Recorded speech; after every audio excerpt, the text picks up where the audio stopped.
Inkuru ibabaje cyane mu mujyi wa Kigali mu murenge wa Kimironko mu karere ka Gasabo, imodoka yacitse feri maze gonga ibintu byose harimo n'abamotari bagera kuri bane, babiri bakaba bahise bashiramo umwuka ako kanya. Kuri wa kane tariki 21 Nyakanga 2020 nibwo imodoka itwara imizigo yacitse feri igeze mu kagari ka Kibagabaga umurenge wa Kimironko mu karere ka Gasabo maze gonga abamotari bane, babiri bahita bapfa ako kanya.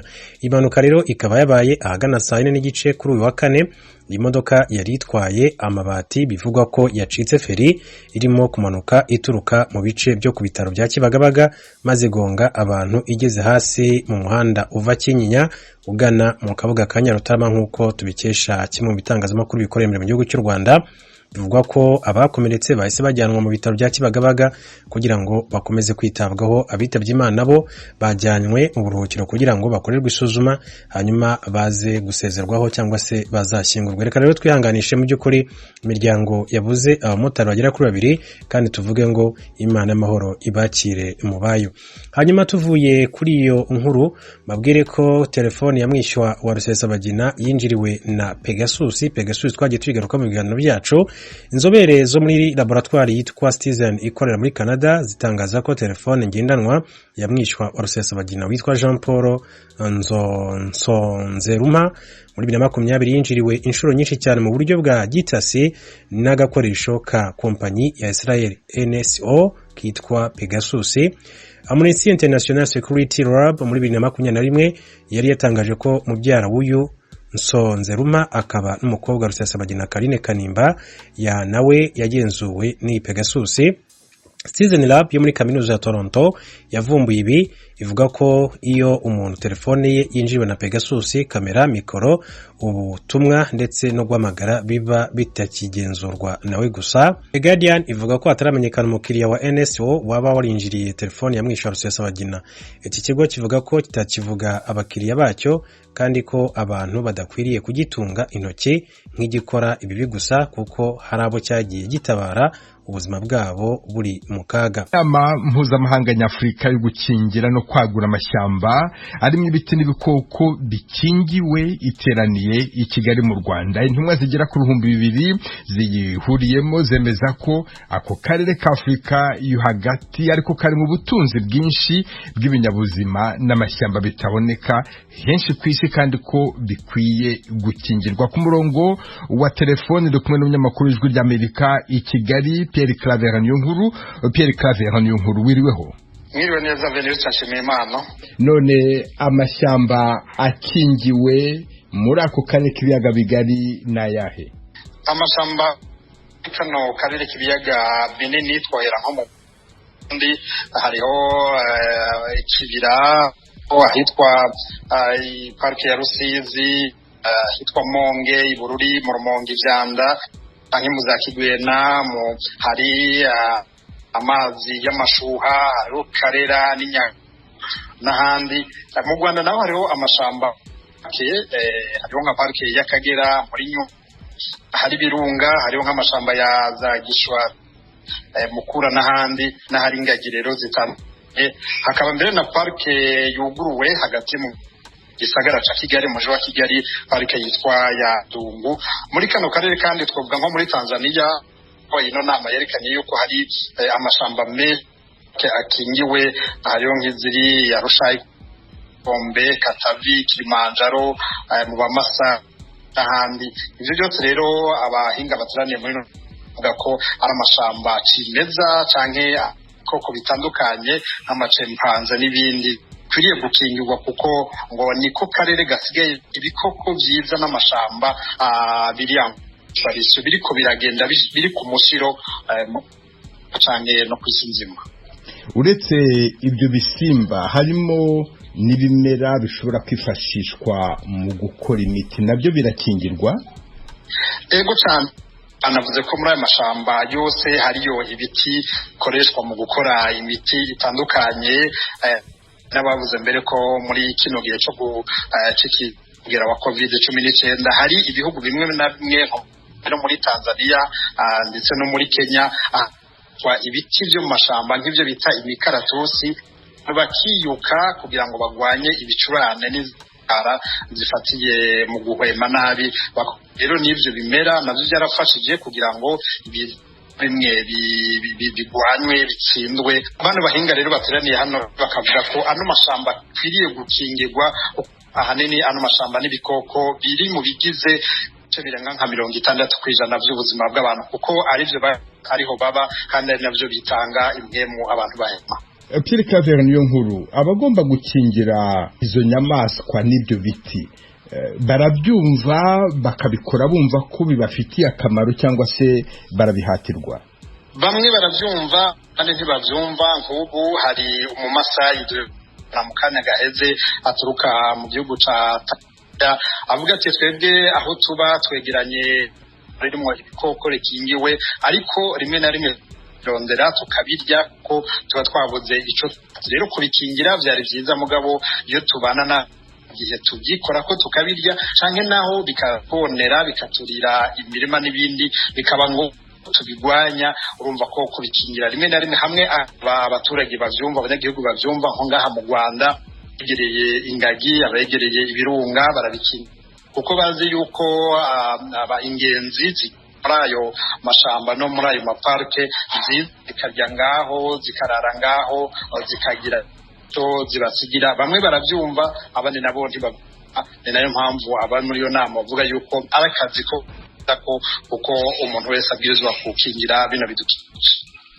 Pierre Claver Niyonkuru, umunyamakuru w'Ijwi ry'Amerika i Kigali mu Rwanda, ndagushimiye cyane kandi nkwifurije umunsi mwiza. Murakoze cyane nawe Veniste. Mu Burundi haravugwa amapfa, izuba rikabije ryatumye abahinga bateza ku buryo imiryango irenga 200 yo muri komine Rugombo mu ntara Cibitoke imaze gusuhuka kuva mu ntangiriro z'uku kwezi kubera inzara. Bamwe bajya muri Kongo, abandi bakajya mu yandi makomine mu gihugu hagati. Ni inkuru Ijwi ry'Amerika bategura yifashishije inshuti zayo mu Burundi. Muragezwaho na Thierry Vendayishimiye. Mu nama y'umutekano yo ku munsi wa kabiri w'indwi heze yari irongowe na Bizoza Kaheme, buramatari w'intara ya Cibitoke, niho havugiwe ko ikigoyi kiriko kiribonekeza mu mitumba imwe. Iyo nayo iherereye mu makomine ya Rugombo na Buganda, iri mu kiyaya c'iyo ntara, iri mu buraruko bushira uburengero bw'u Burundi. Habumuremyi Firme, umunyamabanga mwishikira mu biro kwa musitanteri wa komine Rugombo, yashikirije ko harabamaze guhunga inzara ku mitumba imwe igize iyo komine. Kumvo z'ukuruzuba rwatse bwa mu kiyaya turimo, hariho imitumba izikajwe n'urwo ruzuba.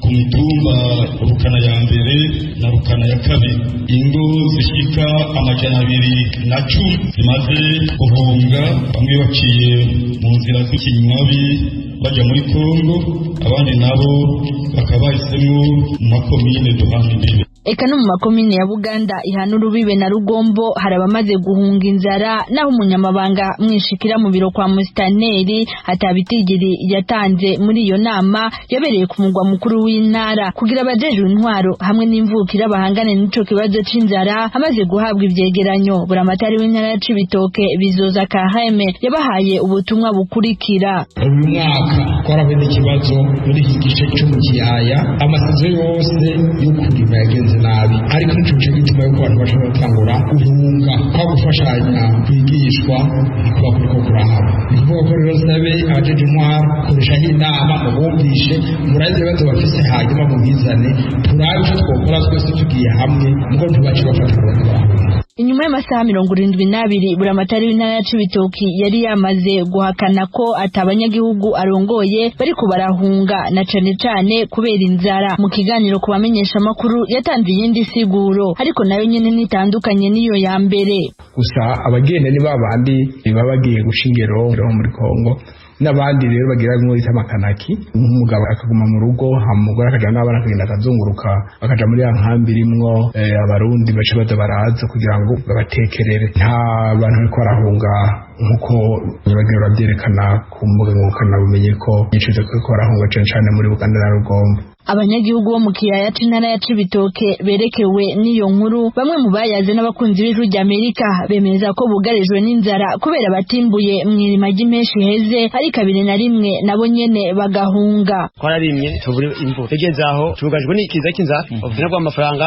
nta tukora amafaranga bazakuca mu bigo bya hariya baragenda inzara turembeje kuko nta mvura twarose no mwaka je twanye byose byarumye umwe habaye imfagusa abantu babayeho nabi benshi bariko baragendanya bafise ukuntu bagenda baragiye nyene kugira baranyene abana babo buba eka nta mwimbo nta mvura yaguye muri Rusiga abandi baguma nyene bagibigira muri ko kurondera ubuzima natwe nanga mvugira ngaho mukanya ndagenda da sindi bwicwe n'inzara. Amatohoza abakunzi b'Ijwi ry'Amerika bakoze mu ntara ya Cibitoke yerekana ko abenshi bariko bahunga inzara bari ku ntonde z'abaheruka guhunguka bava mu gihugu kibanye ca Republika iharanira intwaro rusangi ya Kongo kuko batimbuye mu ntumbero yo guhangana n'ubukene bw'ibifungurwa mu Burundi. Ubushikiranganji bujejwe uburimyi butegekanya mw'irima ry'ici turimwo mu biyaya hakoreshejwe kuvomera amahegitari 64,000 niyo azorimwamwo ibitegwa mbumbarugo ku rwego rw'igihugu. Intara ya Cibitoke idasigaye inyuma ni mu gihe mu cijyo mu mwaka uheze hari harimwe amahegitari 26,000 byatangajwe n'umushikiranganji Deo Guide Rurema ku igenekerezo rya 11 kuno kwezi kw'indwi mu nama n'abarongoye ibiro bijejwe uburimyi mu ntara, inama yo gusuzuma aho imyiteguro y'iryo rima igeze.